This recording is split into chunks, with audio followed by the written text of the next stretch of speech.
ఈరోజు మనమందరం ఇక్కడికి ఎందుకు చేరున్నాము అంటే మన అవసరత నిమిత్తము మనం దేవుని ప్రార్థించడానికి దేవుడు మనలందరినీ ఇక్కడికి నడిపిస్తూ వచ్చారు.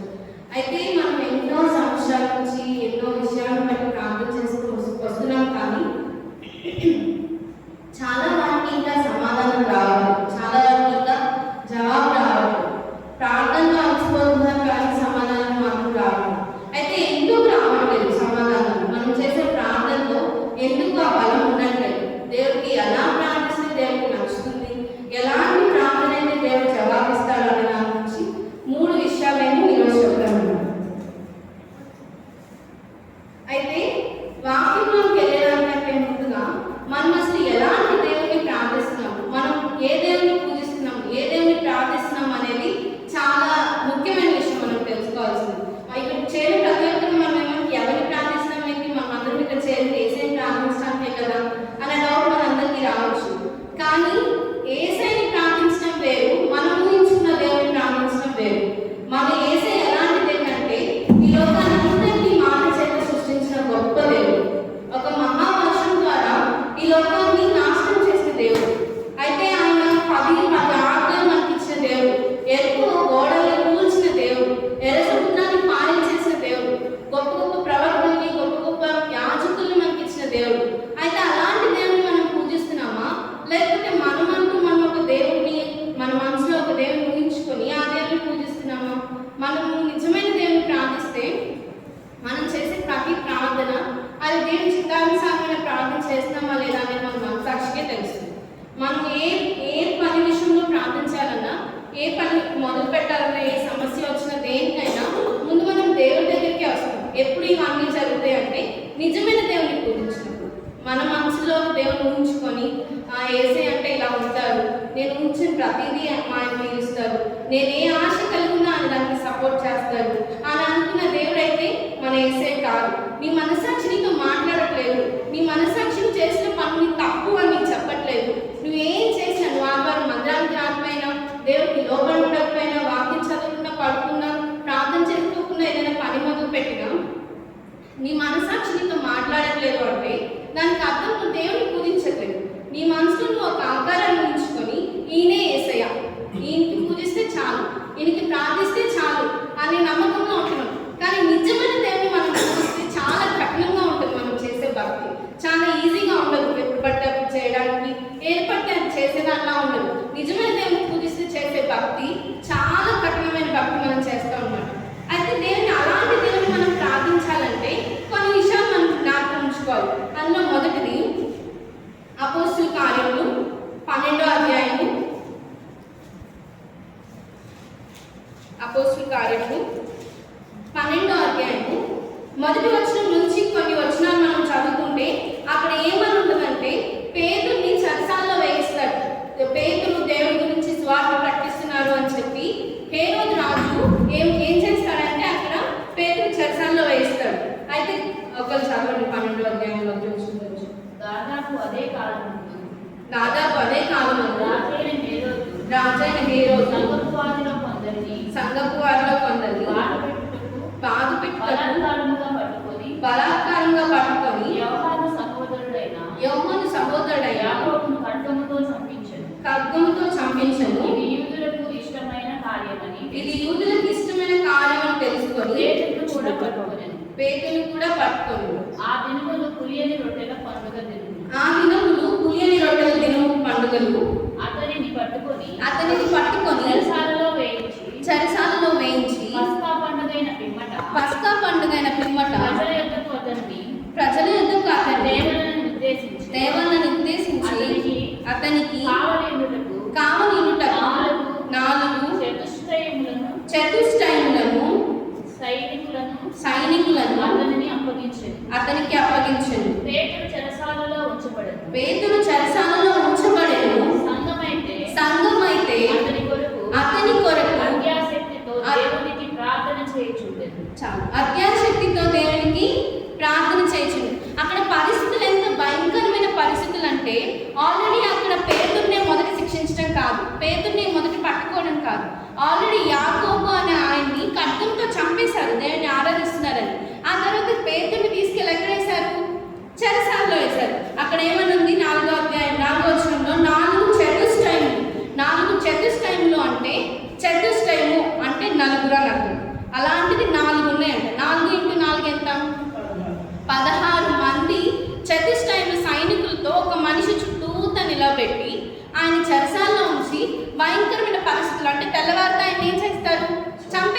అది ఖచ్చితంగా జరిగే పని. ఎందుకంటే అంతకంటే ముందు యాకోబుని చంపేశారు, అది నిశ్చయంగా జరిగే పని.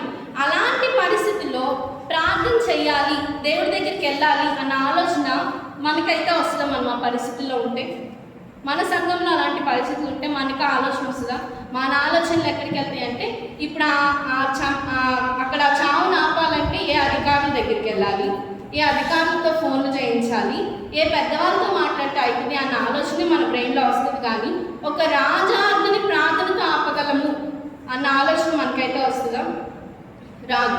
కానీ పేతురు కొరకు ఆ సంఘము ఎలా ప్రార్థన చేసిందంట? అత్యాశక్తితో. సంఘం అయితే అతని కొరకు, ఈ ప్రతి మాట గుర్తుపెట్టుకోండి, సంఘము అతని కొరకు అంటే పేతురు కొరకు అత్యాశక్తితో ఎవరికి ప్రార్థన చేశారు? ఎవరికి పడితే వాళ్ళకి కాదు, మన మనసులో ఎవరిని ఉంచుకుంటే వాళ్ళని కాదు, నిజమైన దేవుడికి అత్యాశక్తితో సంఘం అంతా కలిసి ఎవరి కోసం ప్రార్థన చేసింది? పేతురు కోసం ప్రార్థన చేసింది. అంత అత్యాశక్తితో చేసిన ప్రార్థనకి కింద వచనంలో చదివితే ఏమైంది? ఖచ్చితంగా కార్యం జరిగిందా జరగలేదా? ఒక్క మనిషి చుట్టూతో ఇద్దరు కాపలా ఉంటేనే మనం తీసుకురాలేం బయటికి, అవునా కాదా? ఇప్పుడు జైల్లో 16 మంది ఖైదీలు, 20 మంది ఖైదీలు ఉంటారు. వాళ్ళకి ఎంతమంది పోలీసులు పెడతారు? 20 మందికి 20 మందిని పెడతారా? లేదు, ఒకరు ఇద్దరు ఉంటారు. ఆ ఇద్దరు పోలీసులు దాటుకొని బయటికి రావడమే అసాధ్యమైన పని. ఇక్కడ ఒక్క మనిషికి ఎంతమందిని పెట్టారు కాపలా? 16 చతుష్టైములు, 4 చతుష్టైములు, అది కాకుండా సైనికులు. ఇంకా అంతమందిని పెట్టినప్పటికీ యేసుప్రభు వారు వాళ్ళ ప్రార్థన ఆలకించి, సంఘం ప్రార్థన ఆలకించి పేతురుని ఎలా తీసుకొచ్చాడు బయటికి? చాలా సునాయాసంగా. కింద వచనాల్లో ఉంటుంది చూడండి, 5వ వచనం. లేపగా సంఖ్యకు అతని చేతుల నుండి ఊడిపడింది. అతని లేపగా ఇదిగో ప్రభుదూత అతని దగ్గర నిలిచెను. అతడుండిన గదిలో వెలుగు ప్రకాశించెను. దూత పేతురు ప్రక్కను తట్టి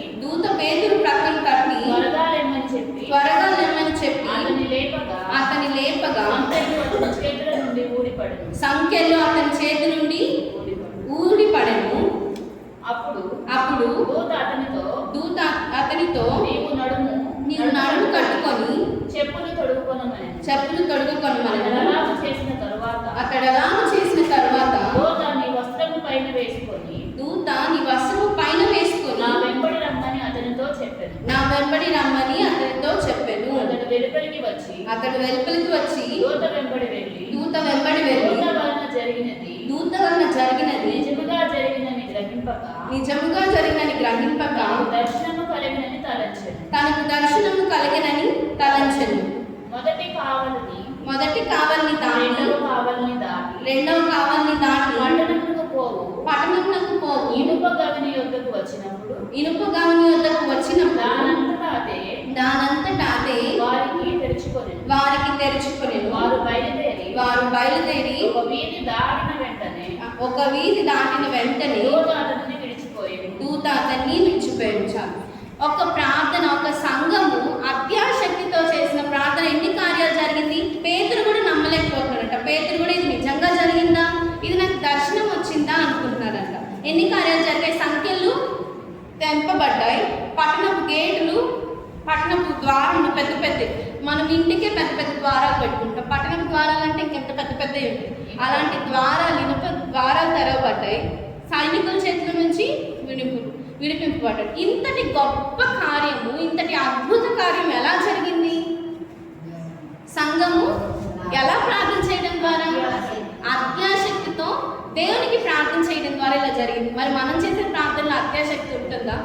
యేసుప్రభు వారు కూడా సిలువ వేసేటప్పుడు ఒలీవల కొండ దగ్గరికి వెళ్ళి ఆయన కూడా ఎంత అత్యాశక్తితో ప్రార్థన చేశారంట.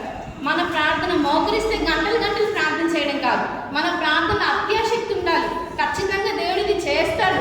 అసాధ్యమైన కార్యాలు కూడా చేయగల సాధ్యమైన దేవుడు మన దేవుడు. అసాధ్యమైన కార్యాలప్పుడు కూడా నువ్వు మోకరించి దేవుడి దగ్గరికి వెళ్ళాలి.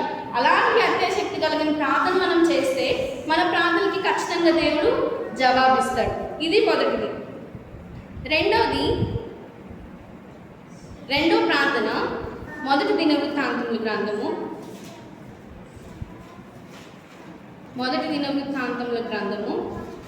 4వ అధ్యాయము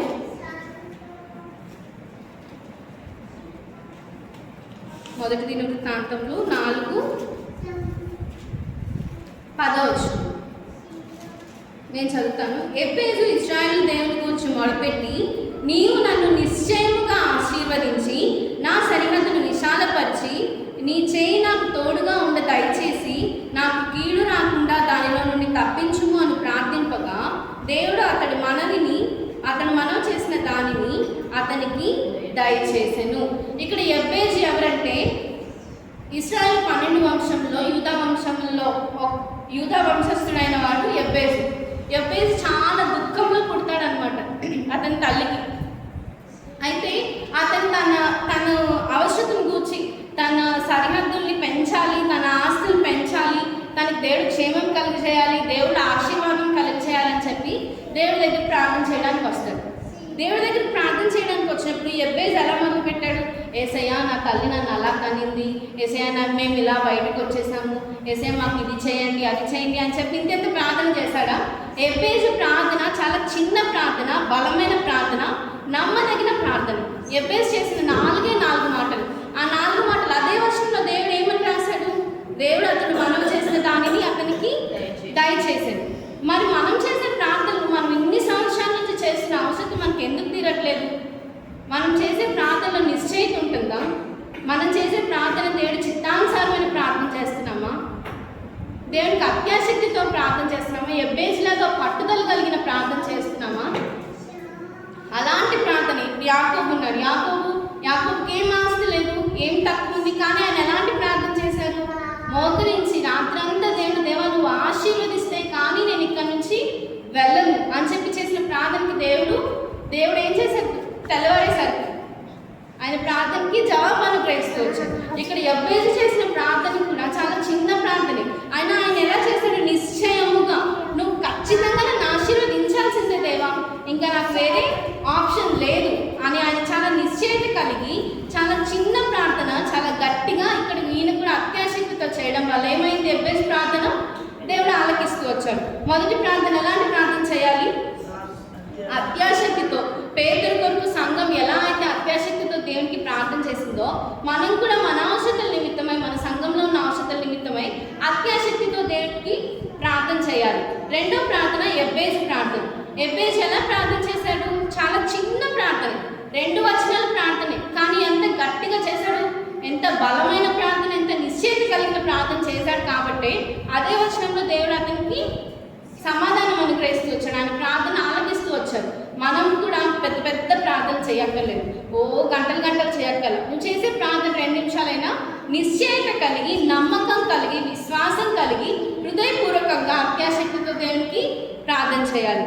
మూడో ప్రార్థన, చివరి ప్రార్థన, మొదటి రాజుల గ్రంథము 3వ అధ్యాయము 6-7 వచనాలు. మొదటి రాజుల గ్రంథము 3వ అధ్యాయము 6-7 వచనాలు.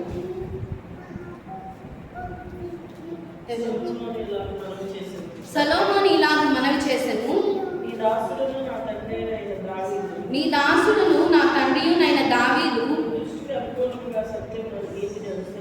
నీ దృష్టికి అనుకూలంగా సత్యమును నీతిని అనుసరించి యథార్థమైన మనసు గలవాడే ప్రవర్తించను కనుక నీవు అతని ఎడల పరిపూర్ణ కటాక్షం అగుపరిచి ఈ దినమున ఉన్నట్లుగా అతని సింహాసనం మీద అతని కుమారుని కూర్చుండబెట్టి అతని యందు మహాకృపను చూపి ఉన్నావు. నా దేవా యెహోవా, నీవు నా తండ్రి అయిన దావీదునకు బదులుగా నీ దాసుడనైన నన్ను రాజుగా నియమించి ఉన్నావు. అయితే నేను బాలుడను, కార్యములు జరుపుటకు నాకు బుద్ధి చాలదు. ఇక్కడ సొలొమోను మహారాజు రాజైన తర్వాత దేవునికి ప్రార్థన చేస్తున్నాడు. ఇందులో గొప్ప ఏముంది?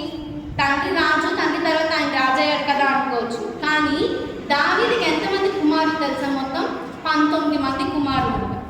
19 మంది కుమారుల్లో సొలొమోను మహారాజునే రాజు చేయడం అంటే గొప్ప కారణమే కదా. మరి అంటే సొలొమోను మహారాజు కంటే గొప్పవారు ఇంకా ఉండొచ్చు, ఆయన కుమారులు ఇంకా బలమైన కుమారులు ఉండొచ్చు.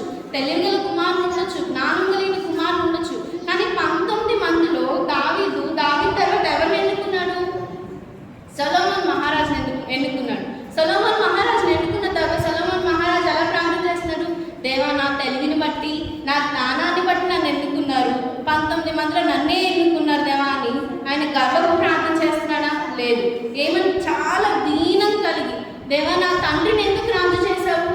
అదేదో నా తండ్రి గొప్పతనం కాదు, నా తండ్రి రాజు అవ్వడం కూడా నీ మహాకృపే, నీ మహాకృపను బట్టి నా తండ్రిని రాజు చేశావు, అలాగే నన్ను కూడా నీ మహాకృపను బట్టి రాజు చేసావయ్యా, అందుని బట్టి నీకే వందనాలయ్యా. మనం కూడా మనం ప్రార్థన చేసేటప్పుడు కృతజ్ఞత కలిగి ఆయన గణపరుస్తూ, ఆయన మన జీవితంలో చేసిన కార్యాలను బట్టి ఆయన గణపరుస్తూ, ఆయన ఆరాధిస్తూ కృతజ్ఞత పూర్వకంగా ఆయనకి మనం ప్రార్థన చేయాలి. రెండోది, ఇదే ప్రార్థనలో తగ్గింపు కలిగిన ప్రార్థన చేయాలి. రాజైనప్పటికీ ఆయన ఏమని ప్రార్థన చేస్తున్నాడు? నేను బాలుడను, నాకు కార్యము జరుగుటకు బుద్ధి లేదు దేవా. ఇంత తగ్గించుకుని ప్రార్థన చేస్తాడు. అంత తగ్గింపు కలిగిన ప్రార్థన ఎలాంటి కార్యం జరిగించిందో తెలుసా? సొలొమోను మహారాజు అంతటి జ్ఞానమైన రాజు ఆ తర్వాత భూప్రపంచంలో ఎక్కడా లేదు. ఆయన జ్ఞానాన్ని, ఆయనకి దేవుడిచ్చిన జ్ఞానాన్ని చూడటానికి వేరే దేశపు రాణి వచ్చి చూసిందంట. అంతటి గొప్ప జ్ఞానాన్ని ఆయనకి ఎలా ఇచ్చారు? ఆయన తగ్గించుకొని, దేవా కార్యములు జరుగుటకు నాకు బుద్ధి లేదు, నా బుద్ధి చాలదు, నేను చాలా బాలుడనేసయ్యా, మా తండ్రి పట్ల నువ్వు ఎలా మహాకృప చూపించావో నా పట్ల కూడా అదే మహాకృపను నువ్వు చూపిస్తూ వచ్చావు. అదే కృప నా మీద చూపిస్తే కానీ నేను నీ ప్రజలు నేను పరిపాలించలేను దేవా అని కృతజ్ఞత కలిగి రెండవది తగ్గించుకొని ఆయన ప్రార్థన చేస్తూ వచ్చాడు. అంతటి తగ్గింపు కలిగిన ప్రార్థన ఆయన చేశాడు కాబట్టి ఆయన ద్వారా యెరూషలేము కట్టపట్టు వచ్చింది. రెండవది ఆయన ద్వారా ఆయన బుద్ధి లేదు అని చెప్పడం ద్వారా ఏమైంది? ఆయన చాలా గొప్ప జ్ఞానవంతులు అయితే వచ్చారు. మనం చూసిన ఈ 3 ప్రార్థనలో వాళ్ళకి ఆ మూడు ప్లేసెస్లో, ఆ 3 ప్రార్థనలో వాళ్ళ అభ్యాశక్తితో ఒకటి తగ్గించుకొని కృతజ్ఞత కలిగి చాలా చిన్నగా బలమైన ప్రార్థన, చిన్నగా అన్నాను కదా అని చెప్పి మరి చిన్నగా చేయడం కాదు, చేసే 2 ముక్కలైన బలమైన ప్రార్థన, చాలా బలమైన ప్రార్థన మనం చేస్తే, మోకరిస్తే దేవా ఇది నువ్వు నాకు ఎందుకు ఇవ్వవు, పట్టుదలగలిగిన ప్రార్థన. అడగమన్నాం కదా దేవుడు, ఏదైనా ఇస్తానన్నాం కదా అని చెప్పి ఏది పడితే అది అడగకూడదు. అందుకే నేను వాక్యానికి ముందు చెప్పాను, మనం ఆరాధించే దేవుడు, మనం పూజించే దేవుడు, మనం ప్రార్థించే దేవుడు నిజమైన యేసుక్రీస్తుని మనం ఆరాధిస్తే మనం మనం అడిగే ఆయన అవసరతలు కూడా దేవుని చిత్తానుసారమైనవి అయితే, నువ్వు ఎవరికి పడితే వాళ్ళకి, నీ మనసులో ఉన్న వాళ్ళకి నువ్వు ఆరాధిస్తే, నీ మనసులో ఉన్న దేవుని నువ్వు పూజిస్తే, నీ మనసులో ఉన్న కోరికలన్నీ నువ్వు అడిగేస్తావు. దేవుడు అన్నీ అడిగేస్తాము, అన్నీ అడిగిన తర్వాత దేవుడు నాకు ఇది చేయలేదు అనుకుంటాం. ఇప్పుడు నేను ఆదివారం యేసయ్య నేను మంచి ప్లేస్కి వెళ్ళాలి అని చెప్పి నా దేవుడికి ఖచ్చితంగా తీరుస్తా అన్నాడు కదా అని చెప్పి నేను మందిరం మానేసి అక్కడికి వెళ్తాను అని ప్రార్థన చేస్తే ఆ కార్యం జరుగుతుందా? జరగదు. నిజంగానే నిజమైన దేవుడిని ప్రార్థిస్తే నేను అసలు ముందు అవసరం అడుగుతానా? అడగను. నాలోనే ఆ భయం ఉంటుంది, నాకే ఆ మనస్సాక్షి ఉంటుంది, యేసయ్య అమ్మో నేను ఆదివారం ఎక్కడ ఉండాలి? మందిరంలోనే ఉండాలి, కాబట్టి నేను కోరిక అడగడం కూడా కరెక్ట్ కాదు. అలానే మొదట మనం ఆరాధించే దేవుడిని, నిజమైన క్రీస్తుని ఆరాధించడం నేర్చుకోవాలి. నిజమైన క్రీస్తుని ఆరాధిస్తే దేవుని చిత్తానుసారమైన అవసరతలు మనం దేవుని అడుగుతాం. దేవుని చిత్తానుసారమైన అవసరతలు దేవుని అడిగినప్పటికీ ఎలాంటి ప్రార్థన కలిగి ఉండాలి? అత్యాశక్తితో చేయాలి. రెండవది నిశ్చయత కలిగి బలమైన ప్రార్థన చేయాలి. మూడవది కృతజ్ఞతాపూర్వకంగా మనల్ని మనం తగ్గించుకుంటూ చేయాలి. అలా చేస్తే సొలొమోను మహారాజు లాగా, యెబ్బేజు ప్రార్థన లాగా, పేతురు కొరకు సంఘం చేసిన ప్రార్థన లాగా మన ప్రార్థన కూడా ఖచ్చితంగా జవాబిచ్చే దేవుడిలాగా ఉంటాడు. దేవుడి చిన్న వాక్యం దీవించండి.